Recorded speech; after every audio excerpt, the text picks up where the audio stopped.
Hi again, I'm Stephen Wessner, CEO of Predictive ROI. Thanks for coming back for this week's video. And so the topic this week, where I would really like for us to spend some time, is on how to become your own media channel or how to become a media company. So as a way to really illustrate that or walk through that, and I know it's a topic that we've been spending a little bit of time on in previous weeks, and we're going to be spending more and more time on in coming weeks.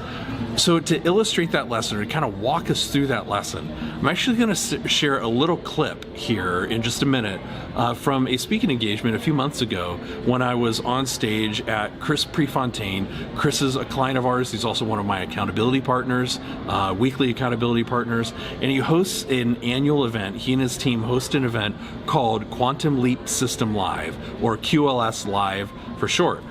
And so Chris asked me to share with his audience, his members of his community, some observations, some obstacles that keep a business owner. Now that I've interviewed almost 1,000 business owners as part of Onward Nation, what are some of those things that I've noticed across all of those interviews that either hold a business owner back or propel a business owner forward? And in my opinion, getting really clear around your thought leadership and being consistent in sharing your thought leadership across whatever channel you decide to share that across, but hopefully it's multiple channels. As I mentioned in episode 854, don't be a one-trick pony. You need to have a channel agnostic strategy, but it's those business owners who get really, really clear about their point of view. They have the confidence and boldness to plant a flag, build their thought leadership around that flag. They turn into a media company. They turn into their own media channel. And so I shared that lesson with Chris's audience, and I think it's going to be helpful to you here, which is why I decided to share it. So this clip is just a few minutes long, but I'm hoping this is going to be impactful for you, just as it was for his audience.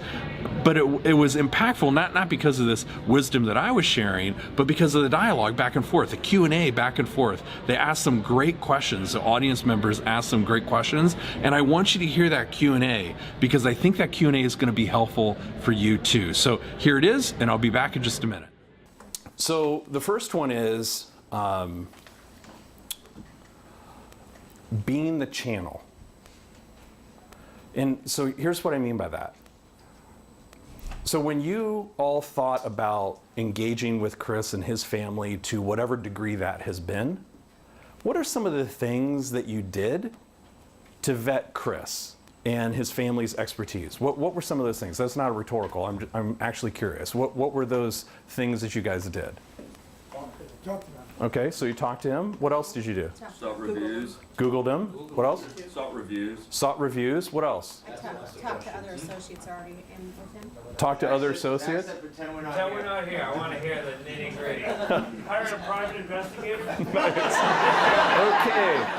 Dave made it weird. Dave just made it weird. Sir. Talk to some existing members. Talk to some existing members. Okay. Anything else? Did anybody? Yes, sir. I went through some of the trainings that they provided to learn more about their methods and so on. Okay. So thanks, Andre. Did anybody listen to podcasts? Yes. Okay. Did anybody read his book? Yes. Okay. Did anybody go through like some of the free stuff, the resources, like the free stuff that is out on the website? Okay. And the reason why he has all that stuff, and by the way, this isn't some sort of like silent sales pitch. My business didn't create that stuff for him.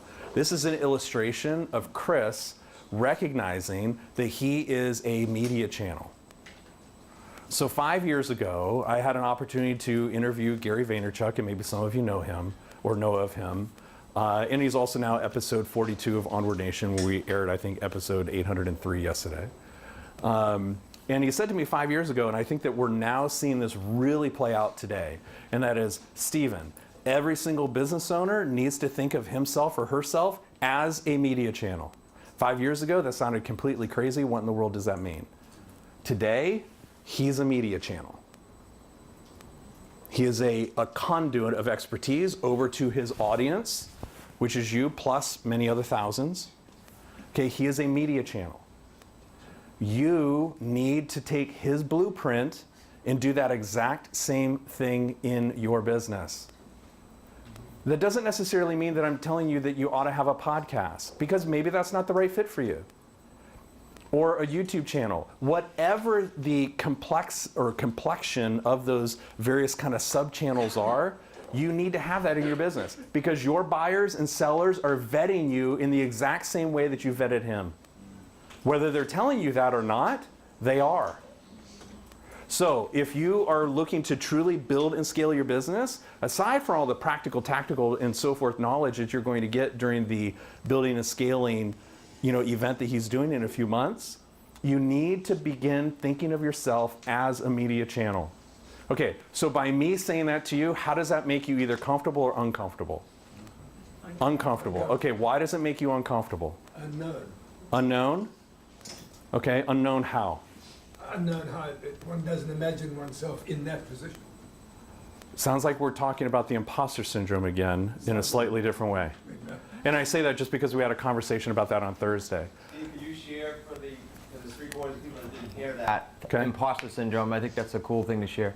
Okay, so on Thursday we had an interesting conversation around the imposter syndrome. All of a sudden, so what it is, if you go back to, I believe it was 1977, there were two psychoanalysts or psychologists, I believe, who coined the term and then also did the research around the term.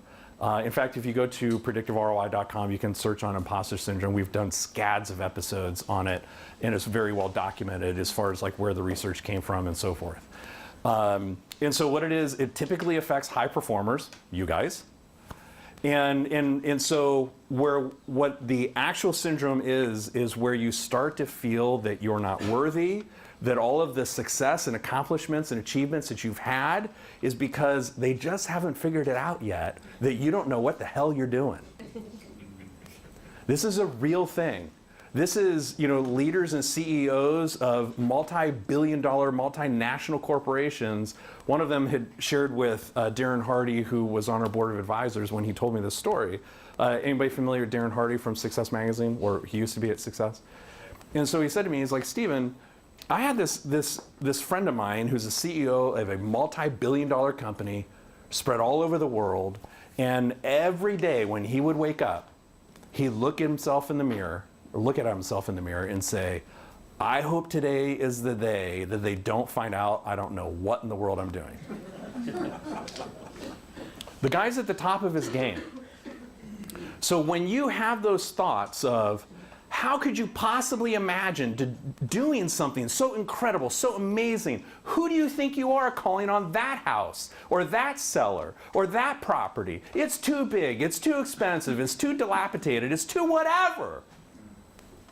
That is the imposter syndrome trying to steal your destiny from you.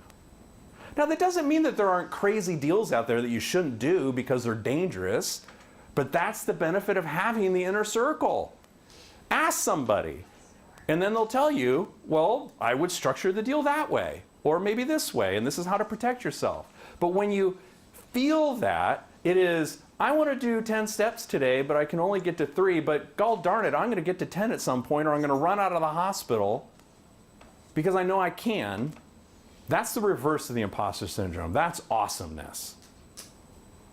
So if you think that you can't become a media channel, there's a lot of practical skills that you don't know, maybe, to become a media channel. But the initial thought of, I'm not capable of doing that, is nothing more than fear, which is the imposter syndrome. Okay, so what are some of the other reasons why you might not be able to do that, like initially, like what might be kind of rising up thinking that might be a constraint? Hey? Don't have the money. Financial, okay. How much does it cost to post on Facebook, LinkedIn, Twitter? Zero. Okay. How much does it cost to write a blog post? Zero. Okay. How much does it cost to actually record a podcast episode? Zero. Okay. Now, do you need some maybe technical chops to like take that to market, promote it, and so forth? Sure. But as far as like the content, which is your point of view, your thought leadership and creating content around that, how much does that truly cost? Right. What's that? Time. Right. And we all have, again, the same 86,400 seconds in a day. If you truly want to be the channel, as Chris has done and other thought leaders in this space, you will find the time. Hi again. I hope that you found that clip helpful. And wasn't the Q&A helpful? And did you notice in the Q&A how it was, most of the questions revolved around fear. They were fear-based, like, well, maybe it's the cost, or maybe it's the time, or how do I understand, how can I understand the tech? When the reality is, if someone spends an afternoon, searching in Google, you can figure out the answers that you need for tech, right? Really what it comes down to is being fearful, being scared.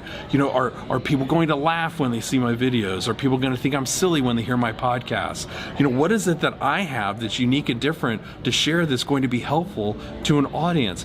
Really getting clear around your thought leadership, your point of view, and how you can use that to build your business. That's the first step.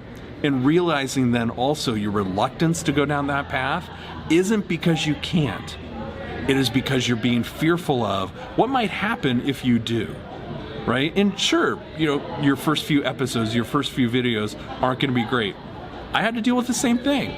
But then once you get over that, you're going to start building your own self-confidence, and the game changes. You become your own media channel, just like Chris did in his business, and we talked about some of those benefits in the clip, because it has been phenomenal how his business is transformed, and you can do the exact same thing if you push the fear aside and have the courage to do that. Please leave me your comments below, questions, concerns, whatever. Give me a thumbs up or thumbs down. That's how I get better each and every week.